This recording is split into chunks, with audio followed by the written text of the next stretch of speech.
Many commentators have said that death is the forbidden subject of our generation. Most people live as if they're never going to die.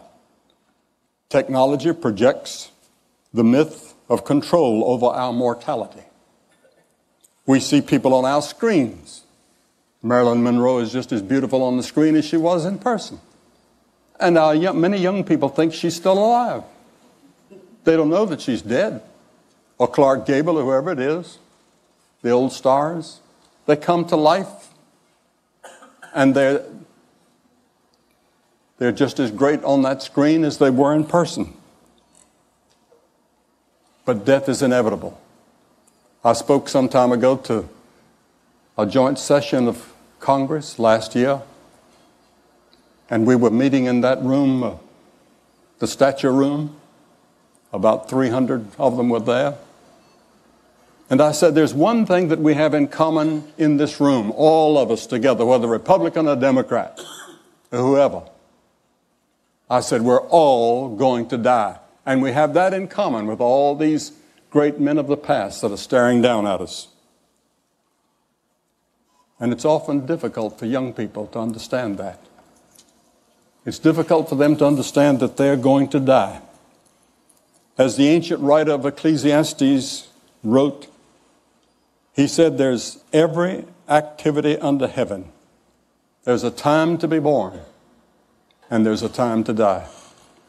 I've stood at the deathbed of several famous people whom you would know. I've talked to them. I've seen them in those agonizing moments when they were scared to death. And yet, a few years earlier, death never crossed their mind. I talked to a woman this past week whose father was a famous doctor.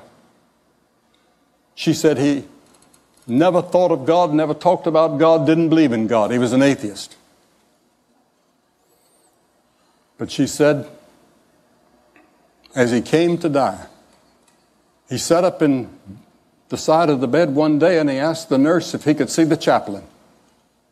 And he said for the first time in his life, he thought about the inevitable and about God.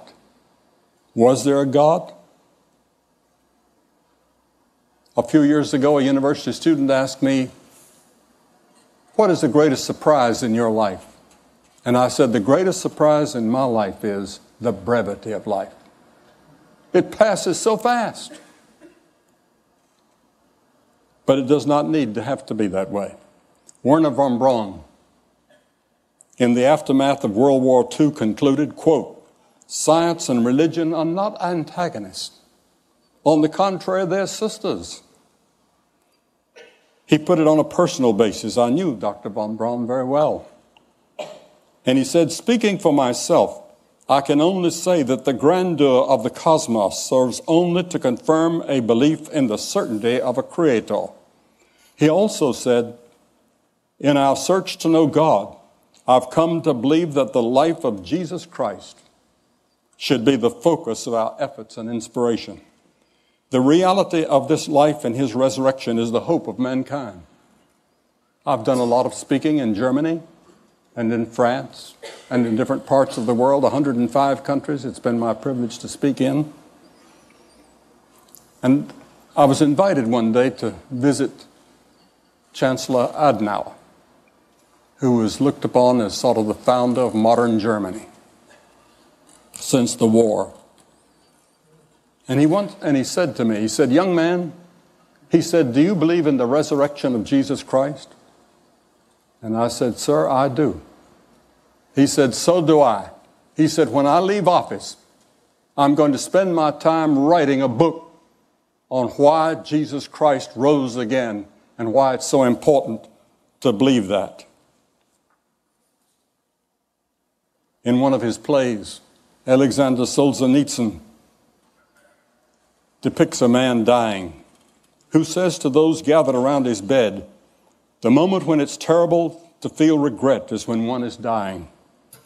How should one live in order not to feel regret when one is dying? Blaise Pascal, asked exactly that question in 17th century France. Pascal has been called the architect of modern civilization. He was a brilliant scientist at the frontiers of mathematics, even as a teenager. He is viewed by many as the founder of the probability theory and a creator of the first model of a computer.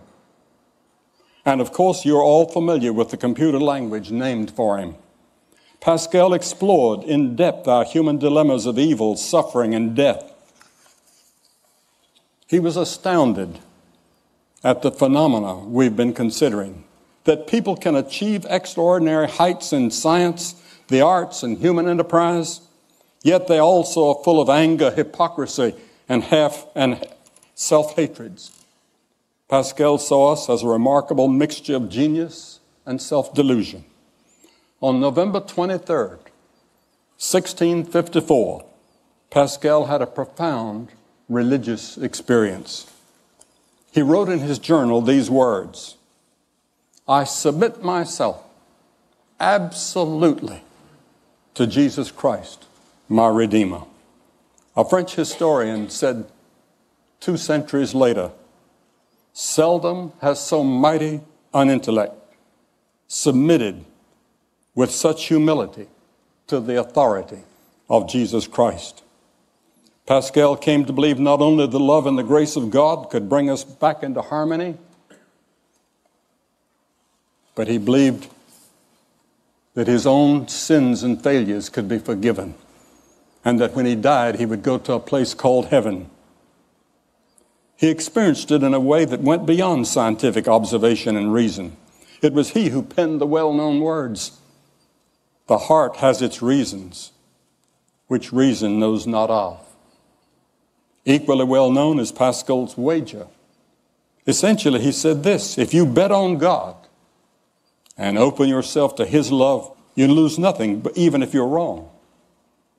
But if instead you bet that there is no God, then you can lose it all in this life and the life to come. For Pascal, scientific knowledge paled beside the knowledge of God. The knowledge of God was far beyond anything that ever crossed his mind. He was ready to face him when he died at the age of 39. King David lived to be 70, a long time in his era. Yet he too had to face death. And he wrote these words: "Even though I walk through the valley of the shadow of death, I will fear no evil, for you are with me." This was David's answer to the 3 dilemmas of evil, suffering, and death. It can be yours as well as you seek the living God and allow him to fill your life and give you hope for the future. When I was 17 years of age, I was born and reared on a farm in North Carolina. I milked cows every morning and had to milk the same cows every evening when I came home from school. And there were 20 of them that I was responsible for. And I worked on a farm and tried to keep up with my studies. I didn't make good grades in high school. I didn't make them in college until something happened in my heart. One day I was faced face to face with Christ. He said, "I'm the way, the truth, and the life." Can you imagine that? I am the truth. I'm the embodiment of all truth. He was a liar. Or he was insane. Or he was what he claimed to be. Which was he? I had to make that decision. I couldn't prove it. I couldn't take it to a laboratory and experiment with it. But by faith, I said, I believe him. And he came into my heart and changed my life. And now I'm ready when I hear that call to go into the presence of God. Thank you, and God bless all of you.